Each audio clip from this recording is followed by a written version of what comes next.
石亭领域中，坐在软榻上端着琉璃杯的圣母，与盘坐在矮桌后提着画笔的李长寿目光对视。此次却是女娲娘娘最先挪开目光。你们原本的天地到底是什么模样？怎么飘过来两个魂魄，一个比一个让人琢磨不透？李长寿笑了笑，并未多说什么，继续低头画了起来。像我这样的优秀好青年，老家多的是。当然了，能如我这般稳如泰山的，倒也是不多见。这个鲲鹏还真是给我搞了一点难事啊！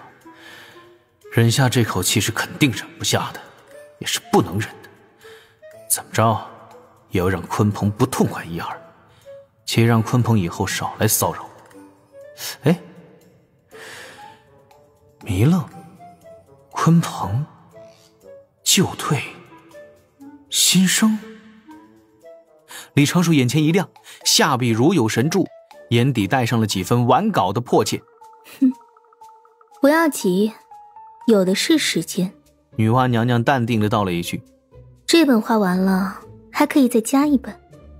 李长寿顿时稳住了手腕，继续深挖细节，精工出慢活。李长寿带着金鹏自圣母宫离开之后，第35个年头，天外玄都城。玄都大法师皱眉看着前方灰蒙蒙的气息中正源源不断汇聚的域外天魔，略微有些恼怒。真当我没起床气吗？过分了吧？最近这几十年，从最开始几年发起一次攻势，到10年前开始几个月发起一次攻势，再到现在1月几次。域外天魔到了高产季，不得不借玄都城搞掉多余天魔。玄都大法师各种不明所以，他从上古开始镇守玄都城，之前从未遇到过这般情形。以往空闲的时候还能够四处转转看看，3000世界逛腻歪了，甚至还可以去混沌海中遨游一番。怎么最近这几十年？遥想，那还是30多年前，自己得到消息，说是自家小师弟原本的师门渡仙门被西方教的大师兄弥勒给算计了，小伎战死，数百弟子死伤，小师弟终于不稳了一次，跑去砸了他们西方教的山门。西方教弥勒嘛，哎呀，大法师也挺熟的。弥勒拜师也是在西方教2位圣人成圣之前，洪荒老圣人弟子了。上古时，弥勒这家伙曾趁巫妖大战搞事，但心性不怎么样。到第2次巫妖大战时，暗中控制了几名妖族高手，偏偏将脏水泼到了人族身上。其实人族微弱，本就在巫妖2族之间艰难度日，我不得已出手，追着那弥勒打了10几年，让他后面完全消停了，不敢继续外出搞事。时隔多元会，没想到弥勒再次蹦了出来，还开始针对我的小师弟。这是想把上古受的气撒到小师弟身上，那岂不是踢到铁板自讨没趣？惹了我大法师，顶多物理超度，一巴掌下去一了百了。惹咱师弟，可不只是超度那般简单。师弟必然是一边捂着脸喊着：“哎呀，打不过呀，这太残忍了！我不是你对手，但必须代表天道维持正义啊！”一边把对方摁在地上，超度之前先喂顿虾仁，塞几口猪心。论战术之脏，我就没见过几个能脏过我师弟的，这是褒义。30多年前听到这消息时，我就想回去看看，看小长寿有没有需要我出手的地方。玩笑归玩笑，弥勒的修为还是相当厉害，10打10的上古大能。但就是这些域外天魔突然搞事，开始加快进攻玄都城的频率，似乎迫不及待想要进入洪荒世界，让我没办法旷古摸鱼。但最近几年，觉都没办法睡了。玄都城处于天地最边缘，信息闭塞，我没空离开此地。天道被大劫蒙蔽，完全无法得知后面发生了什么。还10多年前，玄都城战事吃紧，老师将太极图空降而来，我才了解到，自家小师弟这些年对弥勒展开了一点点小报复。涂老大所言，应该是给弥勒泼了点脏水，具体如何破的，我也没问。师弟没事就行，早退休依旧有望。今日站在玄都城那满是岁月印痕的城头上，大法师注视着那一股股掺杂在混沌气息中的黑气，背后太极图正匀速旋转。满城废墟中，一名名道兵正在赶制着备用的刃机，稍后在大战中随时更换。玄都城不缺宝材，也不缺灵石，道兵也只是神通产物，不知疲倦，不明生死，只会不顾一切完成自己的使命。大法师不由轻叹：哎呀，看来不给那些家伙一些教训，他们是不想让贫道安稳休息一段时日了。太极图传来少许灵觉，要冲阵，图老大护好此地。大法师向前迈出一步，被这些丑东西扰得有点冒火，去撒撒火气。言罢，大法师向前迈出，背后突然涌出了黑白二气，光芒闪烁中凝成了2名与他面容一模一样，分别身着黑袍白袍的道者，一气化三清，青春减料版。大法师轻哼一声，本体与2道化身同时抬起右手，在玄都城中飞出了3道流光，化作3把锈迹斑斑的长枪。长剑、长弓被3道身影同时握住，一步迈出，3步迈出，3道流光冲入混沌海中，剑斩虚空，枪出玉龙，弓弦震动不停，霎时之间将黑色汪洋搅得天翻地覆。大战数月，天魔大军溃败，大法师看着面前瑟瑟发抖、缩成一团的黑影，嘴角露出淡淡笑意。抓到条大鱼，好久没这么爽快地伸展拳脚了。打过了上古大战，我作为道门大师兄，能出手的机会少之又少，大多时候现身表个态度就够了。域外天魔中的高手着实有些麻烦，很多都没有实体，打起来要些秘法，让大战的时间延长了许多。大法师抬手捂嘴打了个哈欠，那一团黑影仿佛寻到了破绽，化作一道黑芒朝着大法师的眉心射来。大法师随手一抓，将那黑芒抓在掌心，那双原本略带慵懒的双眸突然迸发出了锐利的神芒，紧盯着掌心被禁锢的黑影。大法师目中青光涌动，后者浑身炸毛，发出阵阵能够冲碎普通金仙元神的刺耳惨叫。域外天魔，魔心瞬间失手。大法师搜索着对方魔心，面上满是嫌弃，像是在摸索一片臭水沟的构造。但是很快，大法师眼前一亮，随手将手中黑芒捏碎，又随手抓取，以阴阳太极大道赋予当前生灵以道则定义，将一块七彩斑斓的碎片抓在手中。这碎片相当于域外天魔的残魂，只不过是被大法师利用了神通手段，变得更容易理解。大法师望脸2具化身追出去的方向，悄然收回化身，一步迈出，回返了玄都城城头，坐在太极图之后。之前大战的过程中，域外天魔趁机冲击玄都城，但高手都被玄都大法师拖住击溃，攻势被太极图稳稳地挡了下来。这般冲阵能让玄都城各处大阵压力大减，道兵们能够更好地应对下波大战。图老大的灵觉传到大法师心底，这是什么？一点有意思的记忆。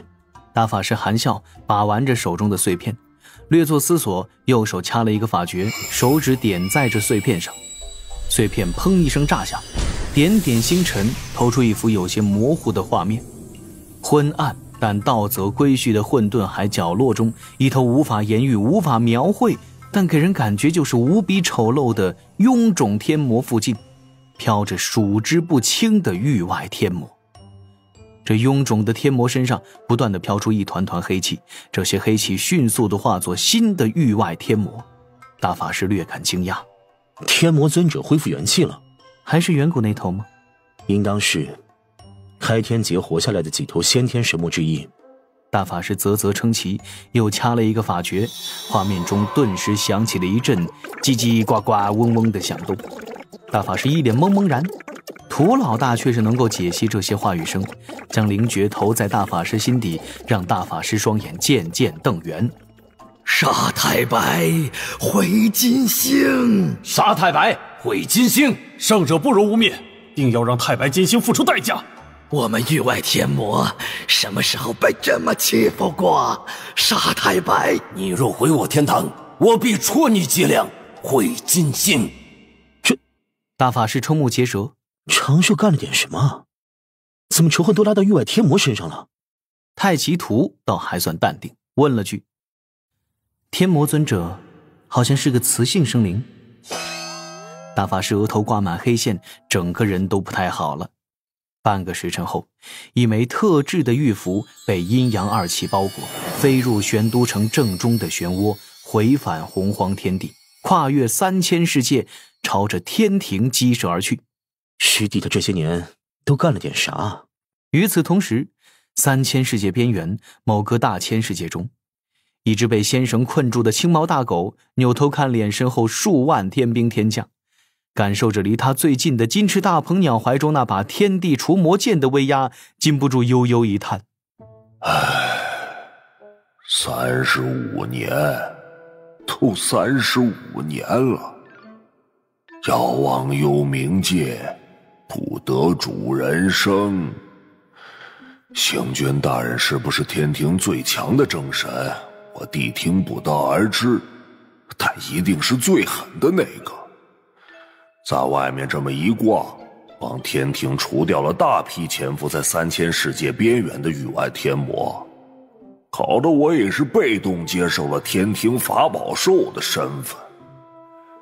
唉，受生艰难，可见一斑。至于那些域外天魔术员会的谋算，关我谛听屁事儿。有本事让那些背后操控的先天神魔来洪荒天地报复呀！天道片刻间，自消神雷教做人。这么一想，我跟天庭混也挺不错的。谛听本想借此振作一些精神，又禁不住轻轻一叹，睁开双眼，将自己所听到的异常传到了金翅大鹏鸟耳中。金鹏双目神光一闪，身影已是直接消失不见。不过须臾，血光掠起，神剑成威，一股股黑气被极快的净化。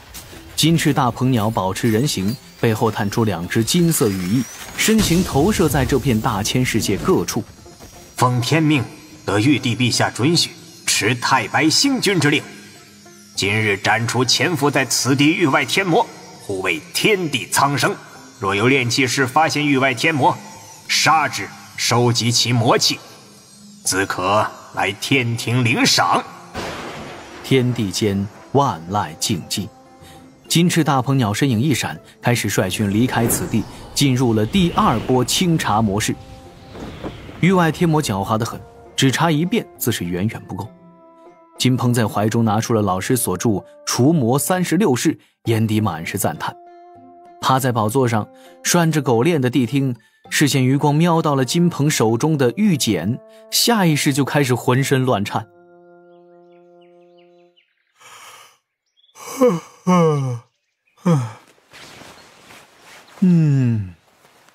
最近这悠闲的神仙生涯呀。太白宫小琼峰，李长寿伸着懒腰于单房前的摇椅上打了个哈欠，仙石如流水般缓缓流淌开。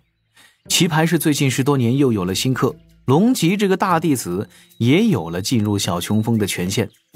也是因龙吉算是灵娥在天庭最要好的好友，李长寿怕灵娥修行之余有些郁闷，有意让龙吉陪灵娥解闷儿。说起龙吉啊，有一件事让李长寿颇感无语。龙吉的金仙劫，真的我就没见过这么偏心的道祖老爷。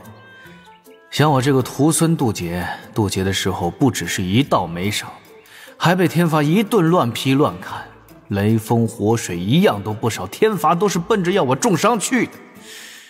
从那之后，我的亲友但凡只要渡劫，总有劫雷之力化作天罚过来偷偷抽我几下，但是呢，小龙吉渡劫的时候是什么场面？